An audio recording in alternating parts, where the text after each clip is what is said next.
Alhamdulillahirabbil alamin.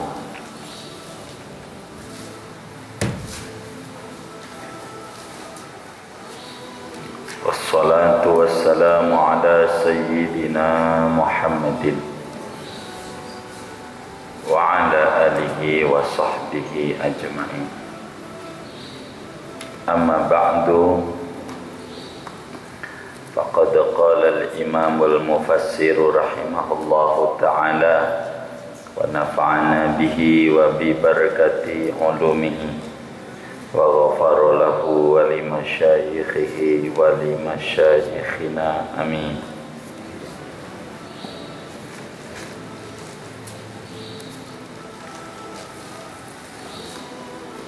Kita sampai kajian tafsir Yasin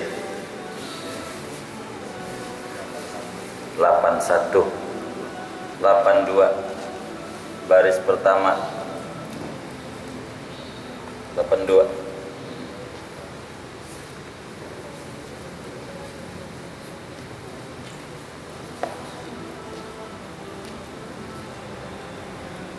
Summa ya'tuna bi rayatin, kemudian mereka datang dengan membawa bendera.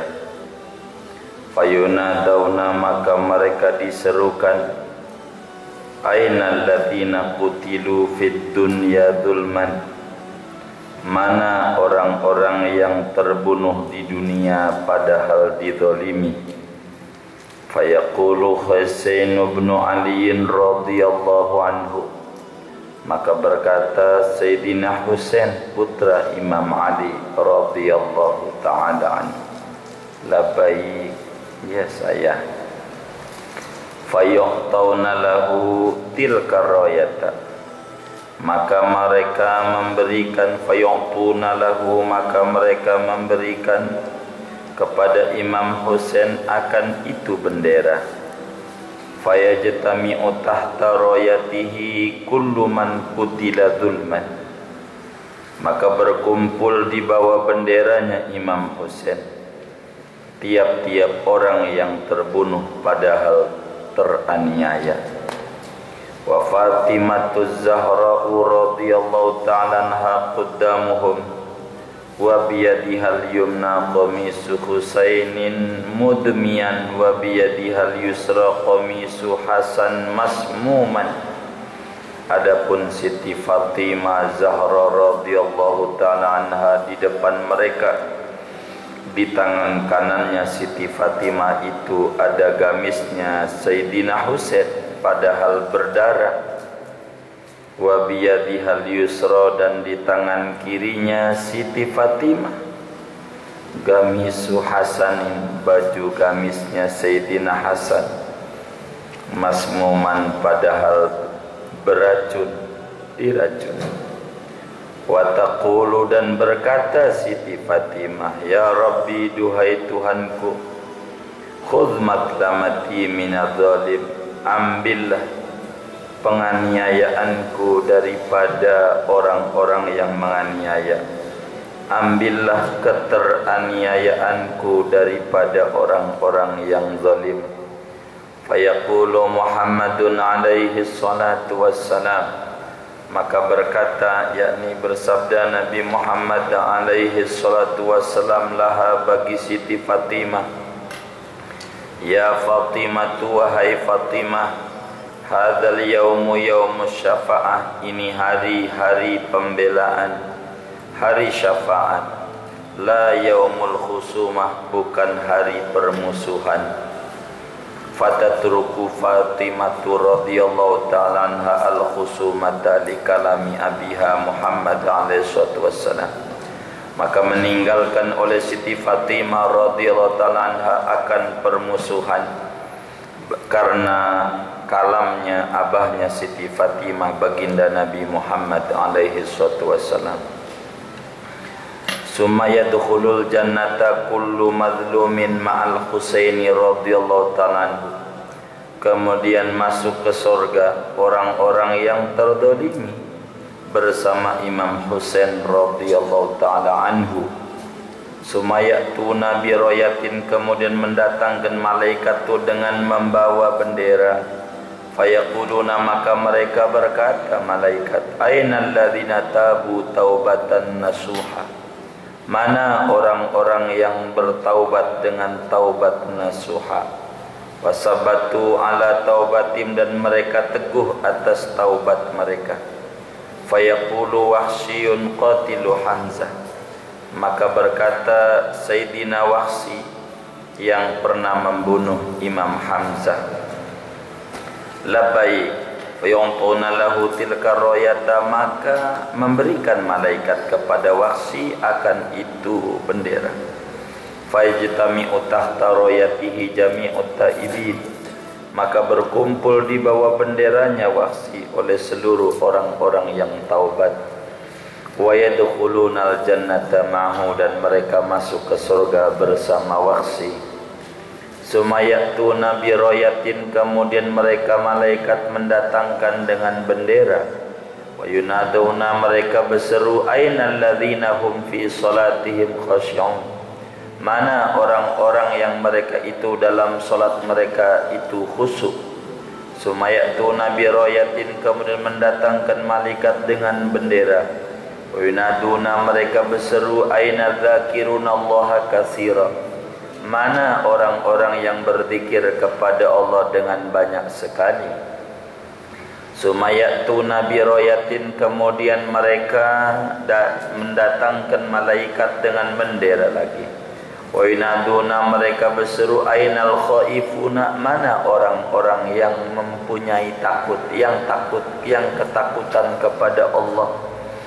Hatta ya'tiya ala hadhil wujuh salasumi'atin wa ishruna royatan, sehingga datang ia atas ini cara 320 macam bendera. Li'anna lidinil islami salasami'atin wa ishrina hukman syar'iyyan, karena bahwa bagi agama Islam itu ada 320 hukum syarak yang pokok. Kama qala Allah Ta'ala, sebagaimana berfirman Allah Ta'ala, wasiqal ladzina taqaw rabbahum ilal jannati zumar, dan digiring orang-orang yang bertakwa, yang takut kepada Tuhan mereka, ke surga zumar, padahal berbondong-bondong. Al-ayata, sempurnakan olehmu akan ayat ini. Wallahu a'lam bishawab. Segini dulu. Jamaah sekalian, ayat kita ini tafsirnya cukup panjang. Ayat yang berbunyi fal yauma la tuzlamu nafsun syai'an wa la tujzauna illa bima kuntum ta'malun. Nah, betul. Ayat ini, pada hari ini kata Allah, tidak ada satu jiwa merasa terdolimi dengan jiwa yang lain. Tidak ada yang dianiaya.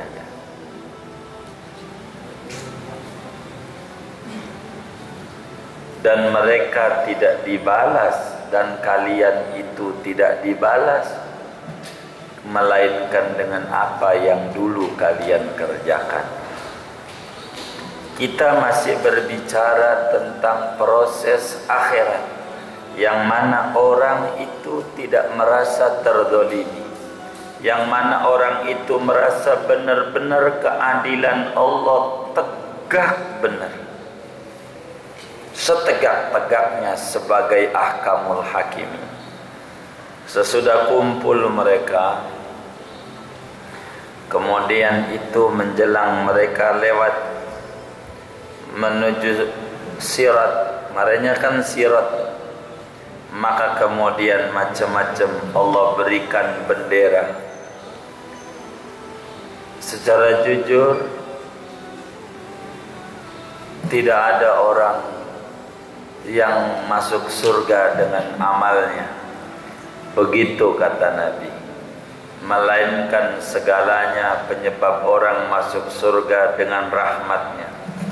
Lan yadkhulal jannata ahadun bi amali wala anta ya Rasulullah.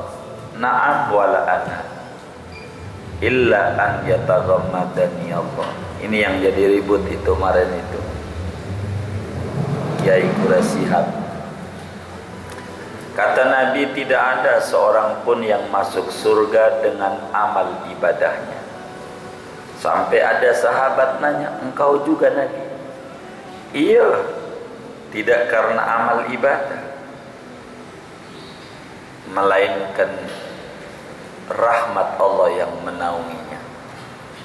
Artinya yang menyebabkan masuk surga bukan amal, tapi rahmat Allah. Tapi rahmat Allah ini ada sabab amal ke surganya. Dari rahmat Allah itu macam-macam. Sebab bagaimana tidak, mata rahmat Allah. Kita baca Quran dari kasih sayang Allah. Berzikir lidah kita dari Allah. Datang ke masjid kaki kita dari Allah. Ini namanya kunci. Ibarat lemari duit namanya kunci. Ada orang kaya raya ngasih kunci. No, di lemari ada duit. Ini kuncinya. Dikasih sama kita kunci. Buka, duitnya banyak. Kalau mau jujur, yang hebat itu yang punya kunci apa kita yang buka? Hah? Yang hebat siapa? Yang punya kunci. Kita hebat nggak? Orang kata kita hebat nggak? Kenapa nggak hebat? Timbang buka, kuncinya udah dikasih. Yang hebat mau tuh yang punya kunci itu. Maka kita dikasih kunci oleh Allah, tangan, mata, kaki, segala macam perangkat nih kunci untuk ngambilin duit tuh, untuk ngambilin rahmat Allah itu loh, supaya ke surga itu pakai kunci. Kuncinya dari Allah. Maka tidak ada yang masuk surga dengan amal. Mau pakai apa? Mata kita lah dari Allah. Yang hebat dia yang ngasih. Begitu. Masa yang hebat gelas? Kan yang hebat yang buat, yang memberinya. Maka dari rahmat Allah ini macam-macam. Ada orang masuk surganya lewat rahmat Allah, bentuknya sedekah, bentuknya duduk di majelis ilmu, bentuknya kita baca Quran, bentuknya kita itu bakti sama orang tua, bentuknya kita itu terbunuh, macam-macam. Rahmat Allah. Maka karena itu nanti di akhirat itu orang ada pimpinan-pimpinannya. Ini yang dikata al-mar'u ma'aman ahabba. Dalam hadis yang lain Nabi sampaikan yuhsyarul mar'u ma'aman ahab. Orang itu bersama yang ia cintai. Kata Nabi, orang itu dalam hadis yang lain akan dikumpulkan bersama yang dia cintai. Dan cinta sama Nabi ini tidak sama. Biar orang mulut yang mengaku kalau ditanya ente cinta sama Nabi, cinta, tapi tidak sama dalam mengaplikasikan dan mengimplementasikan cinta. Makin banyak dia mentauladani sang Nabi, itu pertanda cintanya makin tinggi. Sedikit dia mentauladani Nabi, cintanya sebanyak itu. Maka ada kelasnya siddiqin, habis faulaika ma'alladzina an'ama minan nabiyyin wasiddiqin wasyuhada'i wassalihin. 4 kelas. Karena ngikut Nabi ini beda-beda. Maka dari 4 ini ada tafawut lagi, ada selisih, ada tingkatan-tingkatan lagi. Ibarat SD 6 tahun, ibarat begitu. SMP 3 tahun, artinya 3 kelas, 6 kelas, begitu maksudnya. Jadi masing-masing ada tingkatan. Ala kulli hal, yang saya mau maksud dari uraian ini, nanti di akhirat itu tergantung mana yang paling dominan di mata Allah dari ibadah yang dikerjakan oleh kita. Maka kita masuk surganya bareng itu yang kayak begitu. Begitu. Kemarin Abu Bakar punya bendera, Sayyidina Umar punya bendera, kan begitu ya. Sayyidina Husain punya bendera, Sayyidina Ali punya bendera. Nah sekarang kemudian malaikat anterin lagi bawa bendera. Siapa yang dulu di dunia mati terbunuh dengan teraniaya, tidak salah dibunuh, maka kemudian itu rajanya adalah Imam Husain, Sayyidina Husain, anak daripada Sayyidina Fatimah, Sayyidina Ali. Imam Husain ini wafat terbunuh di Karbala. Tapi kita sebagai Sunni tidak boleh kita berkata buruk kepada Sayyidina Yazid bin Muawiyah, sebab politik begitu banyak berkecamuk. Kita kadang nyela, kita enggak tahu yang sebenarnya. Pokoknya kata kitab Zubad wa majaro bainas sihabi naskutu anhu wa ajrul ijtihadi anhum nusbitu. Apa yang terjadi perselisihan di kalangan mereka para sahabat tadi, no comment. Kita tidak usah ikut-ikutan. Belum tentu Sayyidina Yazid yang membunuh, nyuruh kepada yang membunuh. Walaupun berita beredar itu begitu dari kalangan Syiah memunculkan. Banyak ulama menulis tentang data-data segala. Sebagaimana kasus Sayyidina Utsman yang dituduhkan bahwa KKN gitu. Betapa ulama banyak menulis bahwa tidaklah dia nepotisme begitu, tapi muncullah Abdullah bin Sabah yang cikal bakal Syiah itu.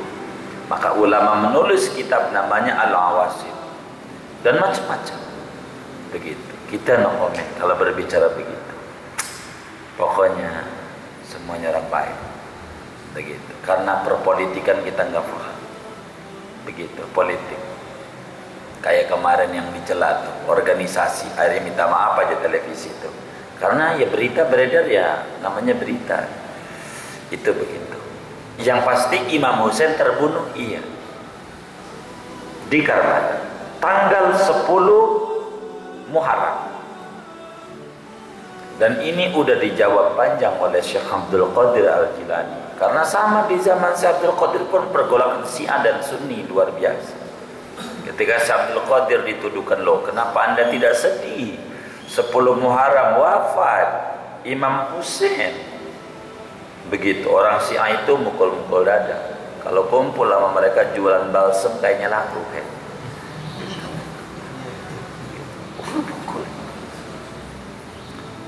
Begitu. Lo sedih wafat Imam Husain. Kata Syekh Abdul Qadir, loh saya mau tanya ya, Imam Husain sama Nabi tinggian mana? Tinggian Nabi, loh kenapa ente tidak sedih?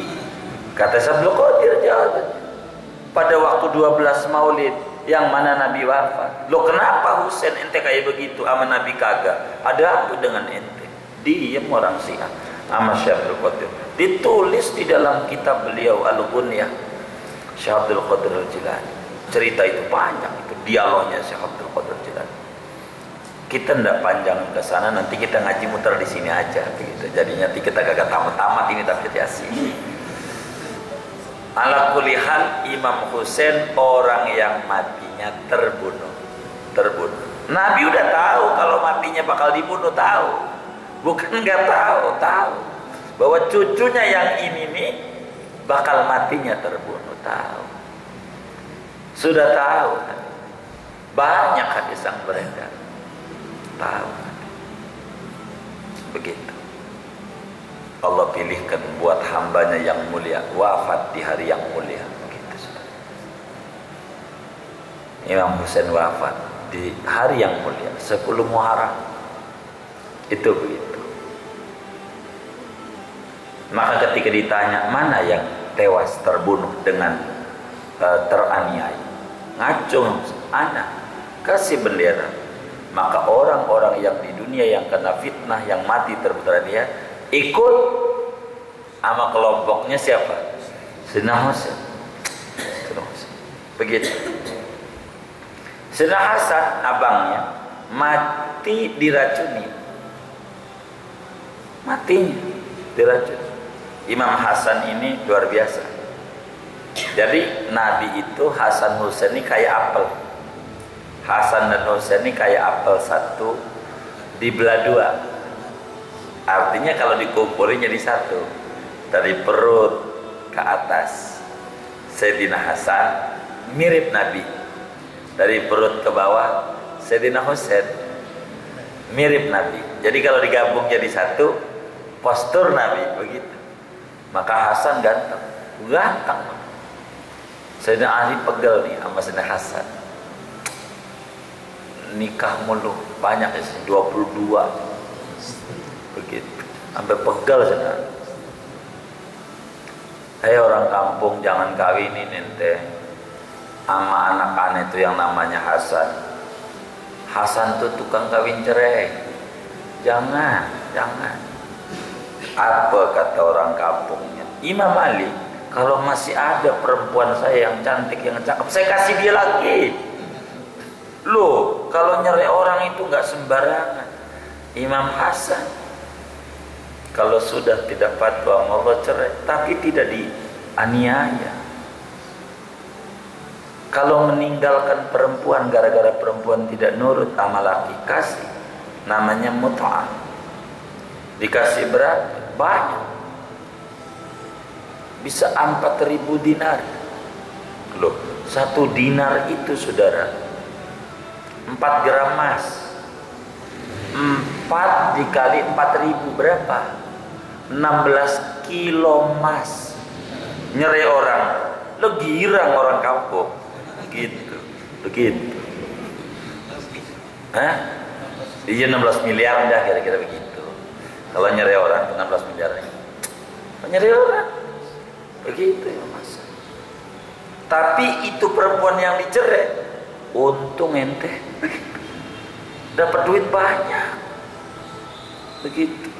Sampai kayak begitu. Ya, untung gimana? Saya nggak jadi mantu cucunya Nabi. Begitu orang. Sayyidatuna Fatimah di akhirat bawa baju Sayyidina Hasan, bawa baju Sayyidina Husain.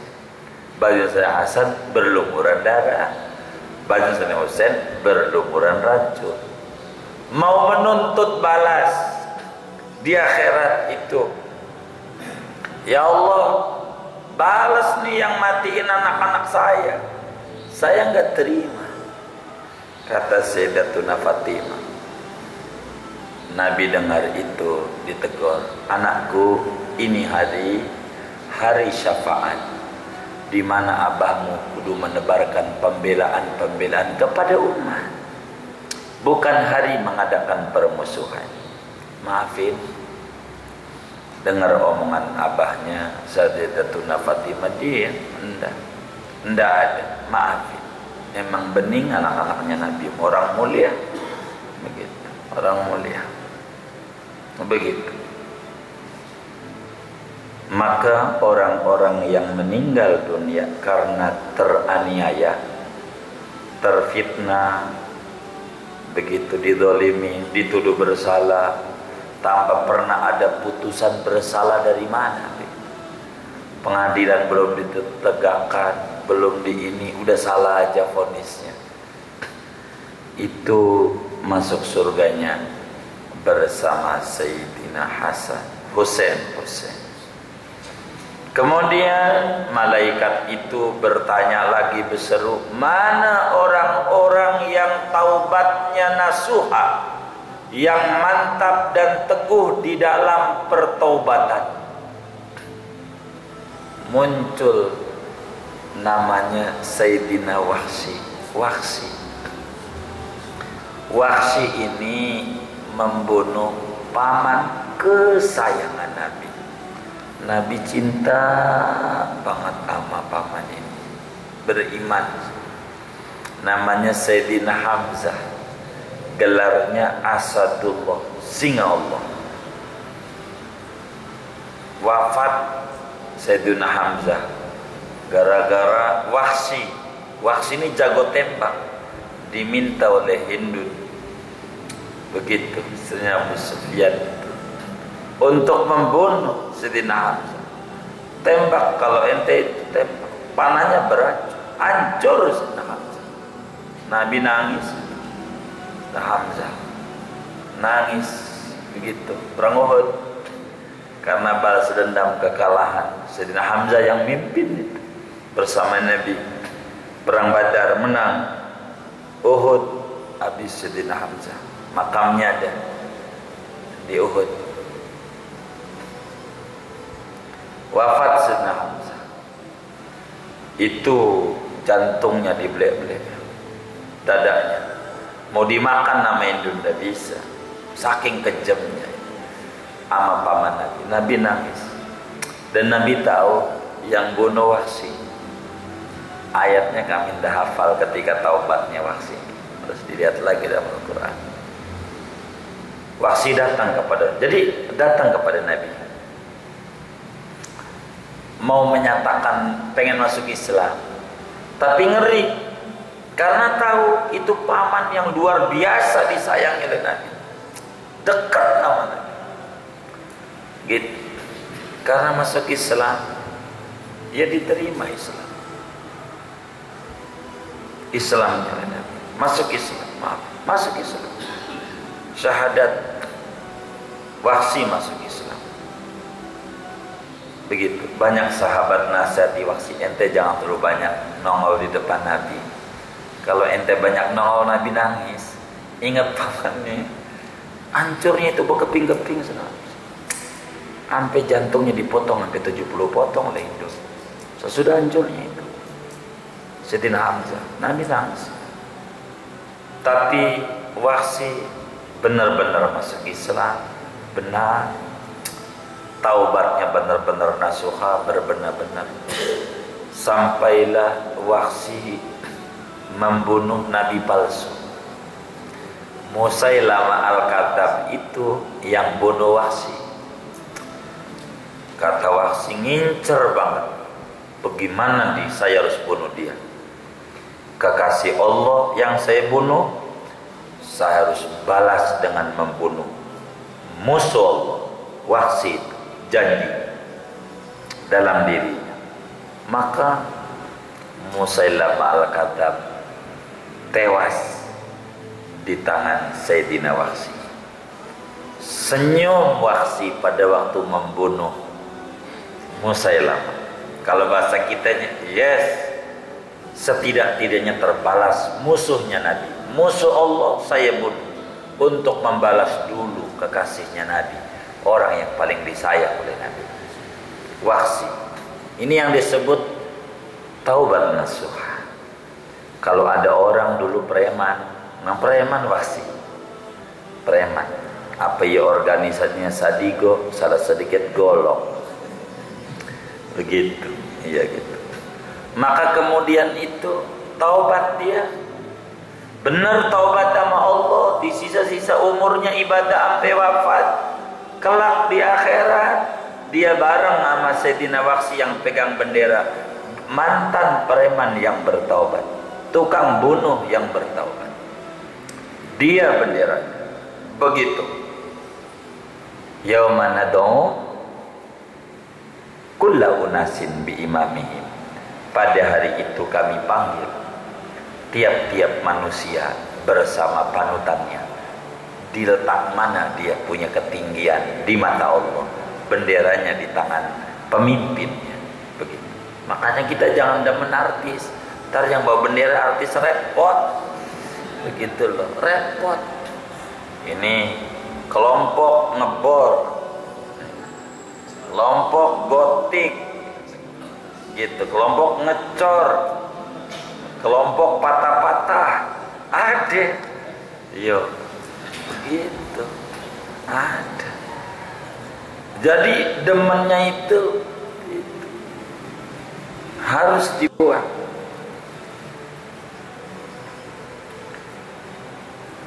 Kemudian dipanggil lagi. Mana dulu yang di dunianya sholatnya khusyuk banget. Kalau sholat tuh khusyuk, luar biasa. Khusyuk. Itu mah khusyuk kalau mancing. Khusyuk. Ada juga pengen khusyuk, kaki kita ditempelin, mana geli lagi. Jadi kagak khusyuk. Ganggu aja. Salah nafsi diajaran lagi. Geli sama kaki. Disuruhnya rapet, nempel. Rapet, nempel. Ini Al-Albani sih gara-garanya ini. Jadi anak buahnya ini ampun banget. Taklid buta. Ada beberapa hadis yang kurang tepat diartikan oleh Imam Al-Albani yang disebut Muhaddisul Asri. Menjadi masalah di akhir zaman akhir.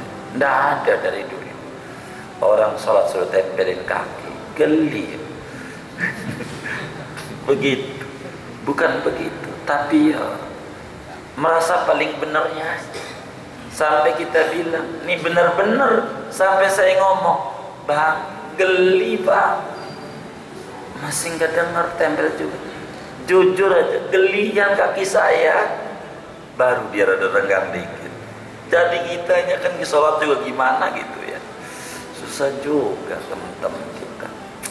Suruh harus luruslah kita belajar hadis. Agar supaya kita enggak keliru gitu. Mana orang yang di dunia sholatnya khusyuk, maka dapat bendera. Orang yang khusyuk di dalam sholat. Jadi dia macam-macam. Mana yang paling tinggi? Maka sholat kita saudara, kalau khusyuk aja sekali seumur hidup, udah cukup nganterin kita ke akhirat. Asal khusyuk sekali aja. Begitu. Kita ini susah menuju khusyuk. Berat. Khusyuk itu berat. Begitu.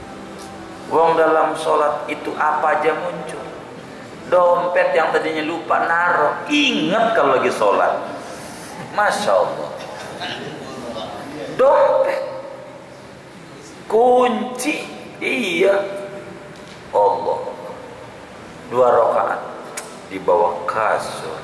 Kata kita hebat emang cahaya sholat. Bukan hebat setan, emang setan. Biar jangan khusyuk. Emang begitu, bukan hebat, bukan. Bukan. Bukan hebat. Sampai ada orang kehilangan. Naruh kunci ini pegel banget. Di mana kunci? Begitu. Mana ini kunci, di dalamnya surat-surat tanah, surat ini berharga semuanya.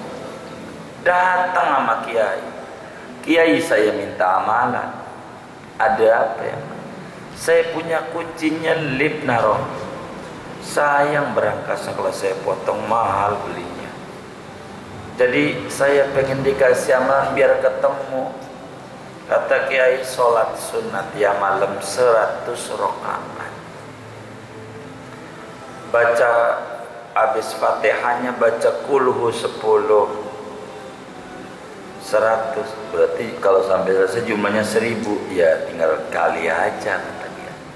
10 kali 100 berapa?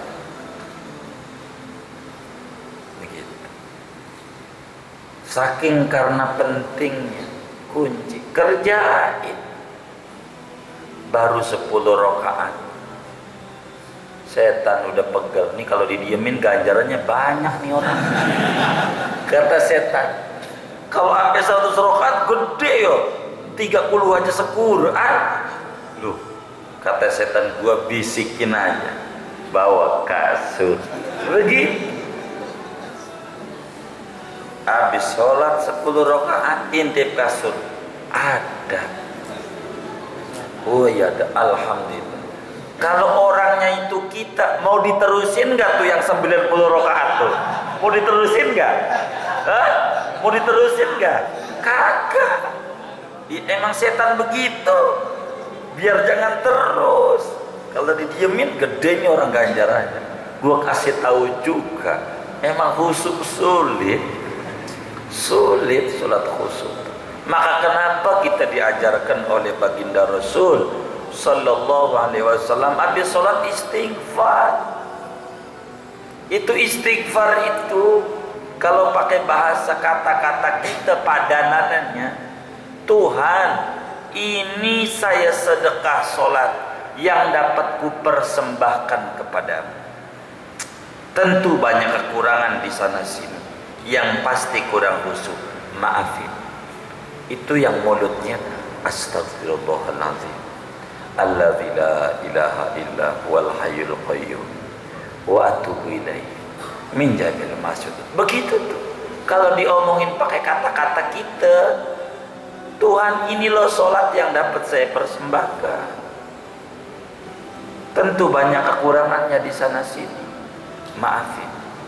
Itu mah habis salam langsung kabur aja, udah yakin diterima aja. Kan kurang ajar bang.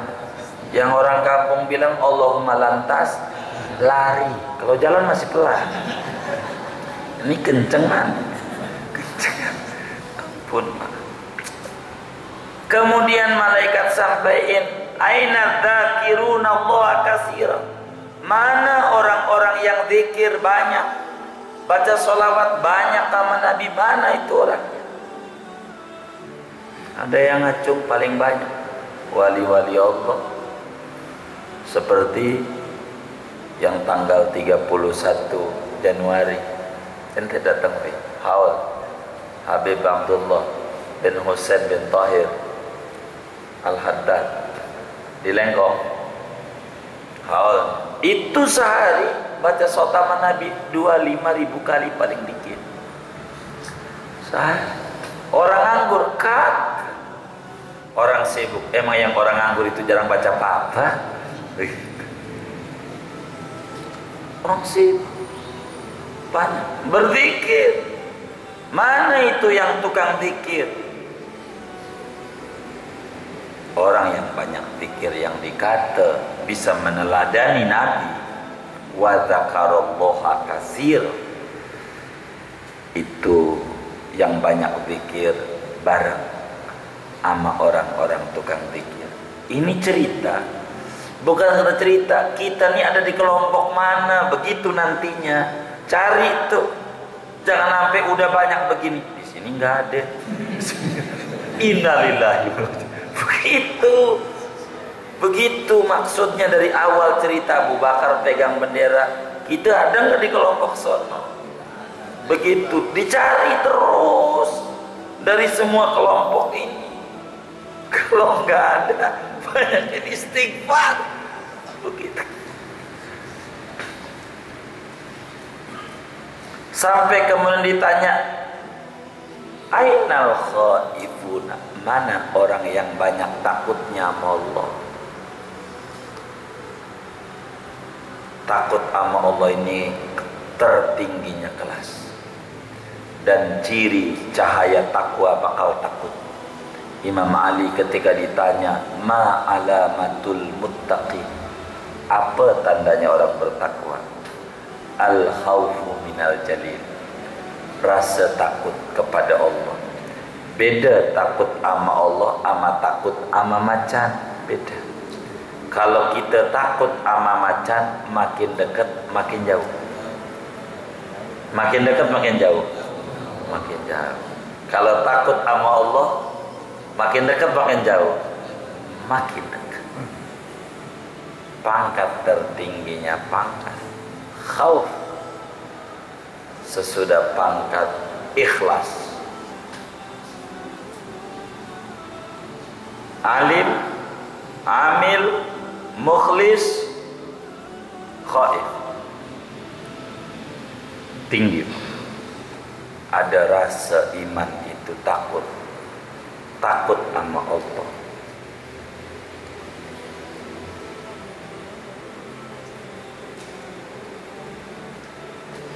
Sampailah 320 macam bendera. Mana yang tukang baca Quran? Ditanya, Dulu di dunia yang baca Quran mana? Sehari ada yang 3 hari tamat, ikut sama yang 3 hari tamat. Ada yang seminggu tamat, ikut sama yang seminggu tamat. Ada yang sebulan tamat. Ada juga yang kalau kita nggak kuat, udah nggak masuk ini di kelompok yang terkecil. Karena termasuk orang yang membaca Quran banyak, paling minim sehari sejuz, baru dikata banyak. Begitu. Kalau belum. Kalau nggak kuat sejud, sehalaman. Nggak kuat sehalaman, seain. Nggak kuat seain, seayat. Tiap hari seayat nggak kuat, tanya sama diri sendiri, ya Allah, ada apa dengan mata saya kok kagak boleh lihat Quran barang seayat? Dosa mana lagi ini sampai saya tidak diizinin lihat Quran barang seayat, tapi TV mau berayat-ayat? Nanya kita, tanya, kenapa ini nggak boleh? Ada salah di mana? Cari, cek. Ada yang orang tukang sodako, ada orang yang lewat pemaaf, macam-macam. Di akhirat itu tergantung kita. Ada yang kelompoknya bakti dari hukum syarak yang baik, menghantarkan orang menuju surga. Nabi sampaikan dalam satu hadisnya, yamutul mar'u ala ma asya alaih wa yuhsyarul mar'u ala ma mata alaih. Orang bakal mati mengikuti pola hidup. Orang bakal mati mengikuti pola hidup. Dan orang bakal di akhirat kumpul mengikuti pola mati. Intinya pola hidup juga. Ada orang hobinya mancing, berapa banyak mau berangkat mancing mati. Karena memang yang didemenin itu. Ada orang hobinya main bola, lagi main bola mati, ada. Ada orang hobinya main sepeda, lagi main sepeda mati, ada. Ada orang hobinya main adu burung, main burung, baru pengen main burung mati. Bukan burungnya, orangnya. Tergantung hobinya. Itu begitu. Orang yang hobinya traveling, matinya aja lagi begitu. Orang yang hobinya naik-naik gunung, apa tuh namanya itu? Pendaki. Hobinya itu mati lagi begitu, nggak sedikit itu. Itu karena kecintaannya luar biasa. Tergantung kecintaan. Banyak artis saja ada, hobinya bola, futsal, mati lagi futsal. Yang katanya orang olahraga itu sehat, jantung mati juga. Jadi tergantung. Dan orang di akhirat tergantung pola mati. Kalau kita matinya teraniaya, bareng Imam Hussein.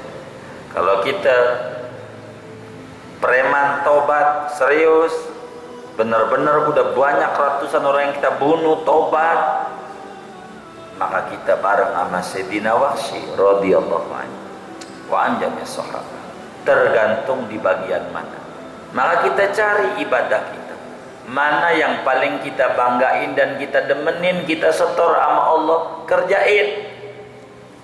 Kalau kita pengen banget mati kita lagi baca Quran, yuk banyakin baca Quran.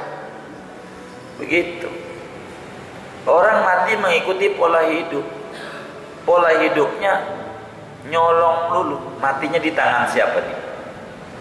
Iya, polisi. Emang begitu. Ada yang matinya lagi sujud, tidak ketemu. Yang matinya lagi sujud itu karena memang hidupnya doyan doyan, iya doyan sujud dan sholat. Yang matinya lagi baca Quran emang hidupnya baca Quran. Orang hobinya nonton televisi, sampai sakit di rumah sakit, nonton TV, habis nonton TV mati. Ada ya. Tergantung hobi kita, mana yang kita hobiin. Begitu. Jadi sederhana aja, yang hiburan mau jangan hobi, yang di agama hobi. Mana hobi itu nggak bakal ditinggal hobi. Begitu, kayak begitu. Dan ini diantara makna wasiqal ladzina taqaw ila rabbahum ilal jannati zumar. Digiring orang-orang yang bertakwa ke surganya enggak sendiri, berrombongan-rombongan, beregu-regu, berpartai-partai. Ada yang bawa, yang mimpi. Begitu, rombongan. Ada kelompok. Nanti bakal diumumin kelompok neraka-neraka. Pertemuan mendatang kelompok neraka-neraka. Ditanyai, mana tuh Fir'aun? Mana yang kayak Fir'aun? Yang mana kayak Abu Jahal? Yang mana yang tukang nyalahin agama melulu? Nanti ada. Sabar, mungkin satu kali pertemuan lagi. Saya pikir malam ini habis. Kita memulai ayat lagi, inna ashabal jannati al-yawma fi syughulin fakih. Tapi ternyata belum nyampe juga. Segini aja. Wallahu a'lam bishawab.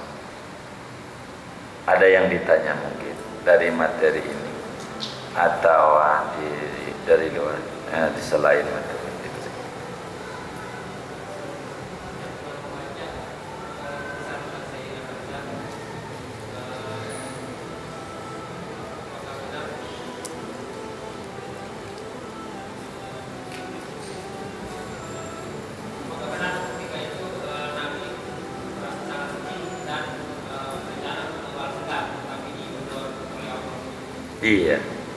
Iya, manusiawi begitu ya.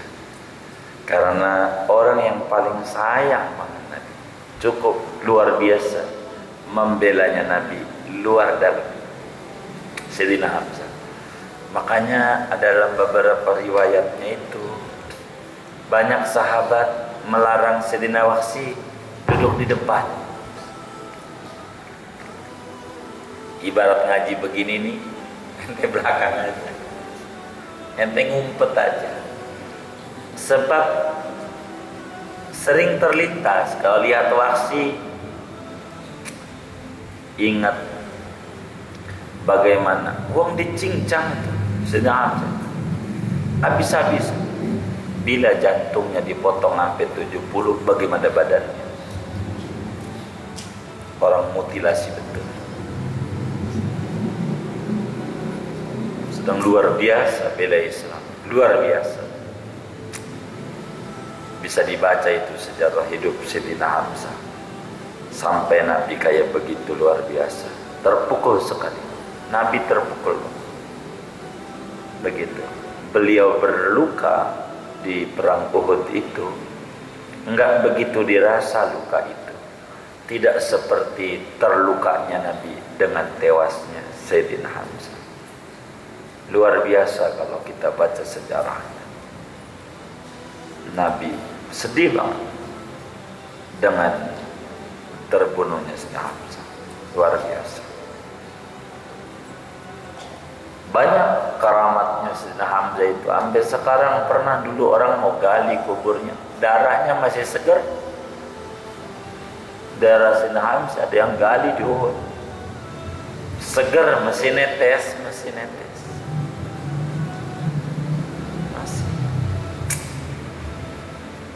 iya begitu. Wallah, ada ayatnya itu ya. Sudah ya, kita baca Fatihah, duduk di majlis ilmu. Allah ampuni dosa dan kesalahan kita. Allah mudahkan urusan-urusan kita. Allah kabul hajat-hajat kita. Allah luaskan rezeki kita yang halal untuk bekal ibadah kepada Allah Subhanahu wa taala. Mudah-mudahan Allah Subhanahu wa taala mensehatkan batin dan lahiriah kita. Allah angkat derajat kita, keluarga kita, anak keturunan kita menjadi muslim yang solihin dan solihat. Akhir hayat kita, moga Allah anugerahi husnul khatimah. Al-Fatihah.